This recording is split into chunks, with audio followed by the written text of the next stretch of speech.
Well, UK Prime Minister Rishi Sunak, who's been suffering something of a severe popularity crisis both within his party and the wider public, is attempting to invoke one of the Conservative Party's most popular leaders in Margaret Thatcher at his first party conference in Manchester. Take a look. We will be bold, we will be radical, we will face resistance and we will meet it. We will give the country what it so sorely needs and yet too often has been denied: a government prepared to make long-term decisions. And while he was there, he took the opportunity to remind everyone what a female is. We shouldn't get bullied into believing that people can be any sex they want to be. They can't. A man is a man and a woman is a woman. That's just common sense. Good applause. But for someone who's already made a few U-turns, of course we know Thatcher said the lady's not for turning.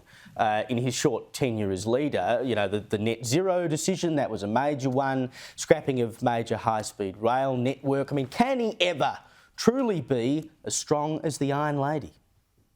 To those waiting with bated breath for that favourite media catchphrase, the U-turn, I have only one thing to say: you turn if you want to.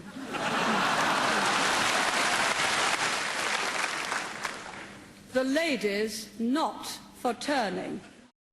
How good. I wish we could play that stuff all night. Well, joining me now is commentator Jason Morrison and former Speaker of the House, Bronwyn Bishop. Good to have you both. I'm a bit of a weirdo. It wouldn't surprise you to know, Bronwyn, that when I was a young boy, I used to go to sleep listening to old Margaret Thatcher speeches, which probably explains a little bit about me.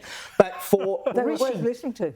Hey, they are worth listening to. Even now, they're worth listening to. But you have them on vinyl? No, but my first TV, actually, funnily enough, was, I think, my dad's first TV, which like had no remote. You had to get out and press all the buttons. Oh, that's because ever since we got rid of that, we all got fat. I know. I'm put on a couple as well. Too much red wine, I think. But imagine, Bronwyn, Rishi Sunak, you know, say, I want to be like Margaret Thatcher. Who would dare compare themselves to Margaret Thatcher? I tell you, there is nothing comparable to Margaret Thatcher. I had the pleasure of knowing her, and I guess I first met her when she first came to Australia, when she had just been elected Leader of the Opposition, and everybody said, oh, she's just temporary, we're really going to have Willie Whitelaw. Well, she put an end to that very quick start. How temporary she was, eh? Temporary she was. And then I met her many times at leaders' meetings of the International Democratic Union, which I was on the executive committee.